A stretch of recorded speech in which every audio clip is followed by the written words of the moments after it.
Alrighty, it is that time now. Everybody, let's watch TempestMask1000 doing his Shovel Knight Showdown run. It looks like it's going to be pretty interesting. So, go ahead and take it away. Sounds good. Thank you, Playful. Well, hello, everyone.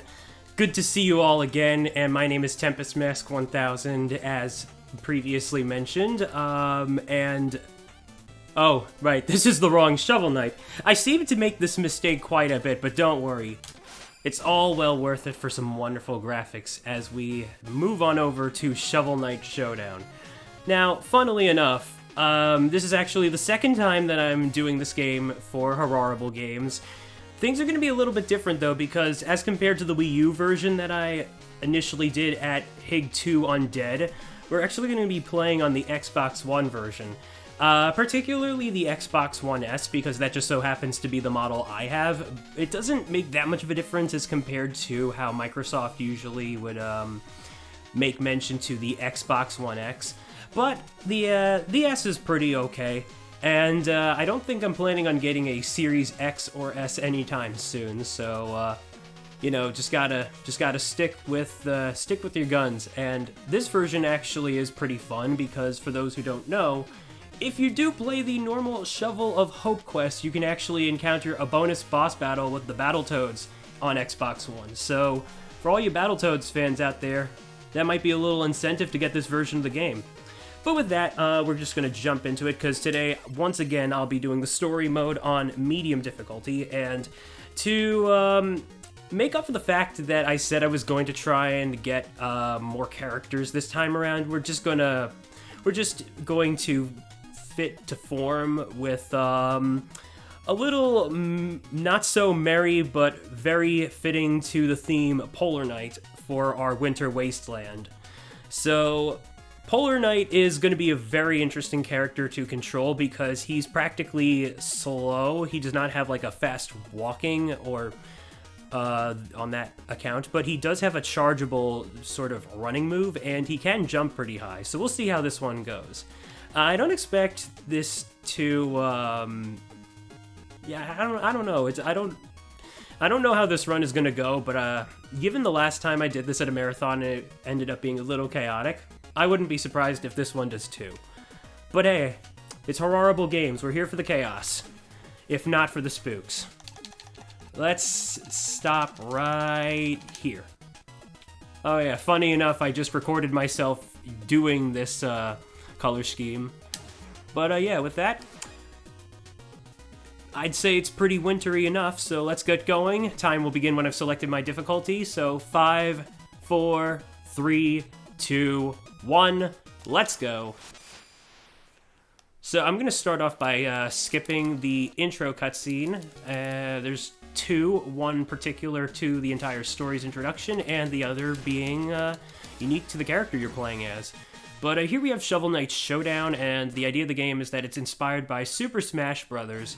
With some more traditional fighting mechanics, but also takes a bit of a spin of its own sort of in-universe setting. So, for instance, we start off with Treasure Clash. The objective of the game is to collect as many gems as you possibly can before time runs out, or until the player gets the maximum, score limit, I guess you could say. And so, in my case, I want to try and get 6 gems, but I did get turned into a fairy, which is one of the effects of the items that Baz here is trying to throw at me. I guess he's a little bit grumpy that I'm not playing as him today, because I do admit Baz is one of my favorite guest characters to play as. Partly because his creators just so happen to be Wooly and Matt McMuscles, formerly of the Super Best Friends Play Zaibatsu, and they are just they're pretty cool people, even if the Super Best Friends Play has no longer been in effect for a while now. But shoutouts to them for bringing Baz into this game. You might also recall him from Dive Kick, which, oh boy, that's a game.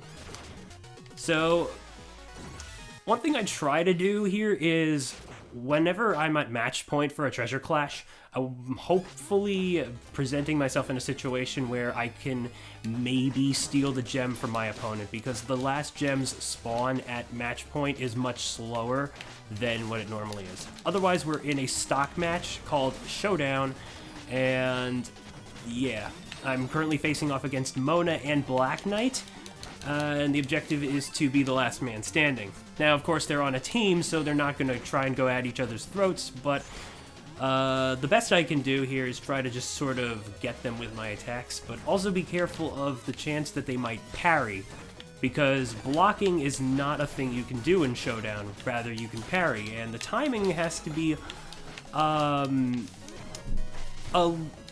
sort of on the nose, but it's also kind of forgiving as well. Like, that's the best way I can describe it. One thing about this stage based on Spectre Knight here is that the ceiling is sort of a wraparound sort of effect, which some stages do have, and that does mean that falling through pits does not insta-kill me, which is good. I am having a little bit of trouble against these CPUs, though, but something you'll notice, being that Polar Knight is a wielder of the shovel, is that my shovel attacks can reflect or deflect some projectile-based attacks, but the same can be said for Black Knight, too. Alright, just gotta... Come on. He's being a little bit stubborn here. Come on. You hate to see it. The only problem with this is that there's no way to manipulate the enemy to fall into insta death traps. So and the fact that this is a infinite time match kind of puts a bad situation on me. In fact, ooh, I could very well lose.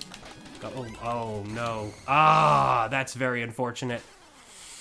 So what happened there was Black Knight got the meat and ended up removing my last stock, so I'm gonna have to try that again.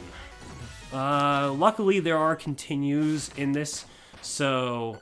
But playing this on medium does give me 5 in total, so it's not as plentiful as easy, but yeah. Hey, what can you do? That actually also determines how many stocks I get, the difficulty, that is. So, yeah, something to keep in mind. But I'm going to give myself a little bit of serious time. Playful, if you'd like to say a few things, though, now is a great chance. Alright, sounds good. Thank you so much, and hopefully you can get through this relatively quickly. We'll try. I did just want to remind everybody that we are here to raise money for the Heartland Animal Shelter. You can type !donate to donate money directly to our Tiltify, which then goes to them. You can also type !wishlist if you'd rather donate supplies via their Amazon wish list. Either way, we appreciate you all for being here to support this wonderful charity. If you do donate monetarily, you can write the amount off on your taxes, as they are a 501c3 organization. If you're enjoying the current game and you want to check out our schedule, although there's only 2 more runs left, so probably not, !schedule is the way to go. And if you want to look at really cute dogs, cats, and other, you can type !HQuitter, all one word, and you will get their Twitter link. So with that, I will hand you back to TempestMask. Alright, so the situation isn't looking super, but let's see if I can heal myself. There we go. Yeah, the problem with fighting Mona is that the potions and the timing can be a bit sort of hectic, because I'm just trying to, like, do some forward attacks with her, but the fact is she does like to spam those potion vials, so... Ooh, but I think Black Knight just dropped a bomb on her, and that did some friendly fire, so that's kind of funny. And that I did get some health back, so... Yeah, hopefully this will be the only instance of some major time loss, because this fight just ended up being a bit of a bad luck scenario, given who my opponents were. But yeah, there we go. Alright, so... now we're gonna move on to the next situation, and this is the first of a few specific to character situations. And in Polar Knight's case, we are encountering our old buddy rivals Shovel Knight. So something about Shovel Knight lore is that the two have had a bit of history together, and they've apparently sort of made some kind of like little honor code based on their experience or something like that. But the fact is, Shovel Knight is none too happy that Polar Knight is following the Order of No Quarter under the Enchantress. So, yeah, meanwhile, Polar Knight is pretty set on trying to get Shovel Knight involved. Otherwise, he is his enemy, and he will do whatever he can. So, with that, we are fighting on Polar Knight's native stage, and the gimmick behind this one is you'll notice that these ice pillars are constantly moving, not unlike, say, Icicle Mountain in Super Smash Bros. So the idea, though, is that the stage isn't changing, but rather parts of the stage. Let's see, though. I noticed I'm flashing. I wonder what that's about, because it's not like... Okay, well, I mean, now I'm on match point, but, yeah, that's no good. Shovel Knight, if you could please relinquish those gems, that would be great. Come on. Come on, buddy. Oh, man. Wow. When you are in the position of another character, the hero of the game might as well be your biggest bully. Not cool. But, hey, I will make do with this. Alright, come on, just one more gem. There we go. I will say that in some situations where I'm running lower on time, it might seem a bit faster to let the time run out than just have the victory animation play out. Partly because you gotta, like, go through the entire song and then the game cuts to the map. By the way, we have at least 9 or 10 stages in total. I say 9 or 10 because, well, if you guys don't remember, my co-commentator from the previous run was my good friend Count Gooby, and that's just a little thing between the two of us. But other than that, it's basically an estimate of how many, like, map icons there are, because I apparently don't always remember how to count. Math is hard sometimes. You heard it from me, folks. Anywho, we have Shield Knight here. We're just going one-on-one in a stock battle. It's a pretty simple matchup. Aside from the fact that I know fights 1 and 2 are going to be treasure clashes and showdowns respectively, and then we have the encounter with Shovel Knight, the other fights tend to be a bit more random. But here we have Percy's targets, and the objective here is to break the targets by trying to get a total of 25,000 points, because that is the medium score limit for what I need to get in order to move on. Now, one way to get more points is to up my, get combos and break chains of targets. And thus this keeps my multiplier increasing, which is a good thing because that just makes the job all the easier. Of course, it also adds time to the meter, which, if I were to fall out of the arena, not only does that take away a stock, but also wastes a bit of time. Now, for the sake of the marathon, I did discover, thanks to my friend Young Zorn, that there is a sort of option in the menu that removes colorful screen flashing for the most part. So, normally, if I were to break one of those big targets that's glowing rainbow colors, that sort of does a little chain reaction before the targets then all go away. But yeah, that was a pretty spectacular Percy's targets, though, if I do say so myself. What I was trying to do with the target that Percy himself was riding was just try to break it, because that gets a lot more points, if you could not tell. Ooh, So here we have a rather unusual matchup this time around where all player damage is nullified, and instead the only way we can damage each other is by using particular items, as the rule set mentioned. This is a treasure clash though, so I'm going to just try and focus on getting the gems because, as you can see, my opponents do have infinite stocks. But this is what I would probably consider to be one of the bad moments of RNG that this run could offer, because that in itself can be a bit of a hassle.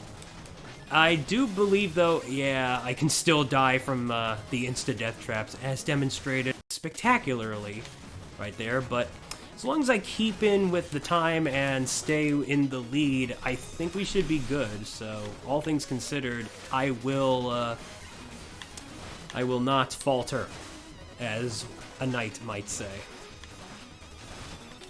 One thing to note about Showdown is that it definitely is a plethora of items, some of which enough of which I'm pretty sure you don't normally see in the gameplay of the main Shovel Knight, but who am I to say? It's honestly been a while, but yeah, that was pretty nice. Okay. So, we do have a couple more to go, and then we are on to the final stage. Let's see here. Alright, just another standard treasure clash. Now, normally I'm trying to initiate the battles without looking into the rules, because that is pretty much intended to, you know, just save time, period. But, okay, I was not expecting that. The last time I played on this particular stage was during a all-fairy battle, and okay, I guess that, yeah, that's an instant kill item if it traps you. I don't think there's a way to get yourself out of that. Alright, I'm gonna try and be careful with the shovel drops because, yeah, as you can see right there, Polar Knight will not stop bouncing if he's jumping on destructible things, and I'm already at 1 stock. So, yeah, these guys just might have the advantage over me this time. And, yeah, okay, I'm gonna try and let this gem free itself, but, oh boy. Very unfortunate. I wanted to go for that only because well, I mean, to be fair, I was at a very huge disadvantage anyway, so I figured, yeah, not the worst to lose. We're gonna try that again, though. But yeah. Let's see here. So we got Plague Knight, who just offed himself with the lava. And then he has the infinite stocks, so Mona and Baz, on the other hand, can get eliminated, and that would make this match a little bit easier, admittedly. Because they are a team, and of course that does mean they are all collecting the same amount of gems, and I do want to try and be careful with that. But here we have a super giant bomb with a spectacular explosion and within cause and effect. I've basically made them lose most of their gems, but then I just lost one myself. Ooh, that is not good. But on the bright side, Baz and Mona are now eliminated, so this does give me a chance. I unfortunately do not want to let that gem free itself, because that's just a disaster waiting to happen. I know it. Alright. Yeah, gems will eventually disappear. And you might have noticed that whenever I'm in iframes, I cannot pick up a gem, so that's a very interesting way to sort of balance out the combat. But yeah, there we go. Honestly, I could have let the time run out too. Whatever. So multitudes, there we go. So I was gonna say the second to last of the stage map icons is usually one of the most chaotic fights, and multitudes here is just one life versions of King Knight that are basically gonna try and come after me, and I can either do this one of two ways: collect 7 gems, time out with it while being in the lead, or just try to eliminate all of them, because every single instance of my opponent is going to have 1 life, or rather 1 pint of health, if you want to call it that. So, yeah. Ooh, another fairy item.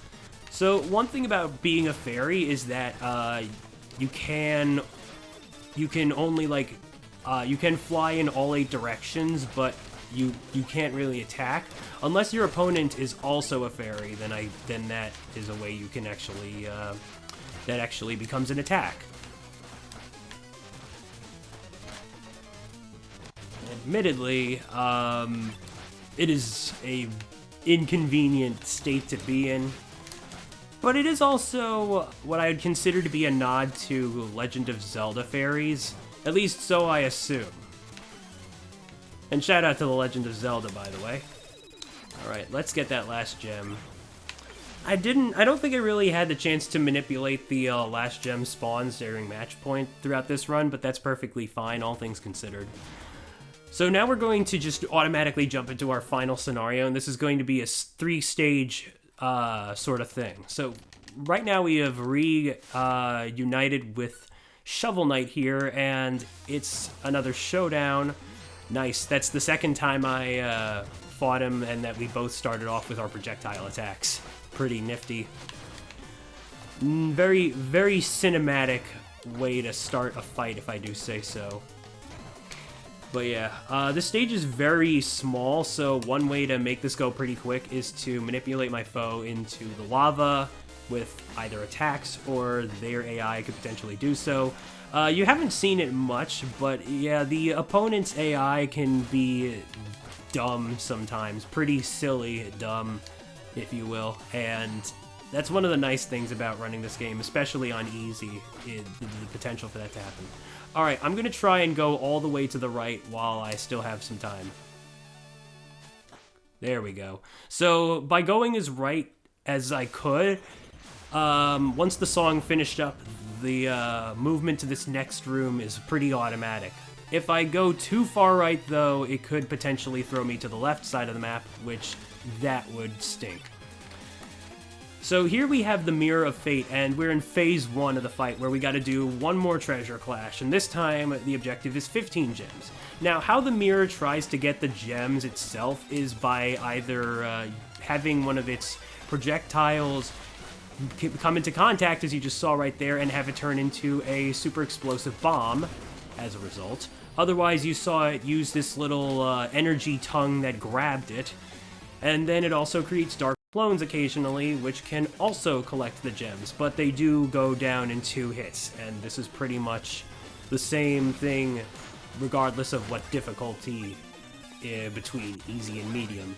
Admittedly, I've not played this game on hard yet, so I haven't quite figured out the statistics on that yet, but I would imagine that'd be quite the wild ride if I attempted it. I can say that with certainty. But yeah, so the nice thing about this treasure clash is that you know that gems are usually going to spawn in 2s, so that kind of makes this pretty easy, all things considered. And there we go. So now we have one last phase. I hope that I can get that meat to spawn up so that I can recover. Please, can you push up? Oh man.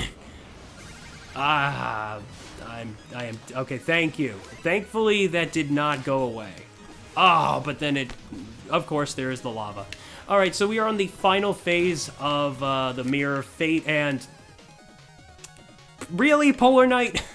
Time will be on the final hit though. I just need to make sure that I do enough damage, because as you just saw right there, we have a proper boss health bar right there, and interestingly enough, I can start attacking the boss the moment before the countdown happens, because I am still capable of movement, but it just wasn't really in the cards that time around. Oh boy. Ooh, one more stock. Let's see if I can at least handle it, because oh, that could have been a disastrous spawn right there. Oh man, this is gonna be close. And time. Nice shovel drop for a finish. And yeah, as the mirror is shattering apart, I will skim through the credits and we'll take a look at my IGT. But that was Shovel Knight Showdown, story mode on medium, and with a little personalized taste featuring Polar Knight for our winter wasteland. GG. Thank you very much, Playful. Thank you for that awesome run. It's unfortunate that you got with such bad RNG a couple times, but it's still really entertaining. Well, in the words of my friend LOC Cards Fan 23, the game knows. And sometimes when that happens, you can only do so much. But yeah, I'm just gonna scroll through these, but I do want to give a big shout out to every Kickstarter backer who contributed to Shovel Knight all those years ago. Yes, even you, Concept, even though your reputation is not so good, but hey, I still have Mighty Number 9 for a reason. It's pretty interesting to see all these different names here, but big shout out to that one right there on the right, Mumu Akai, because he is such a well-known runner, and I do believe he's also been working on his own game, so I'm wishing him the best of luck, because honestly, I am hoping to eventually do so myself. Of course, big shout out to the Shovel Knight community and the Shovel Knight Showdown runners. And, yeah. Also to Jake Kaufman for a epic soundtrack. A fun fact is that you'll notice, or you might notice that Minami Matsume, composer for the original Mega Man, also had a bit of guest work in here, but yeah. Anyway, that's the total lives lost, the total KO count, and my IGT right there. What was my real time? The timer stopped a little bit late, but it is shown as 21:36. A little bit overestimate. So probably closer to 21:20. A little bit overestimate, but what can you do? I wouldn't have expected anything.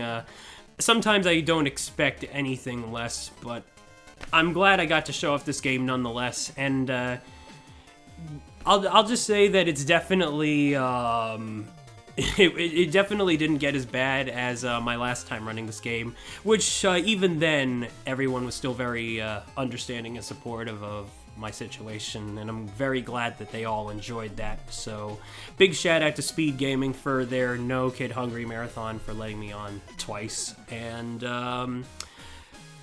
yeah, with that,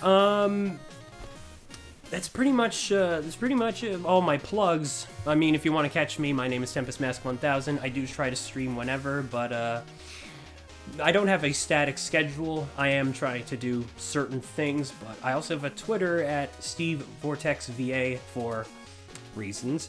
And I do try to post when I do plan on going live. But yeah. All in all, thanks for having me again, guys. It's always a pleasure to help with horrible games.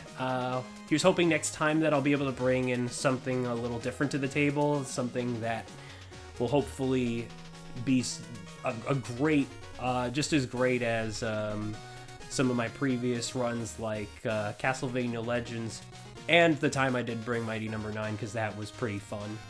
But yeah, coming up is what was it again? Dead Space 2 by Radish. That's right. I knew it was which looks like it's going to be a really good run. So yeah, everybody, you should stick around for that. Absolutely.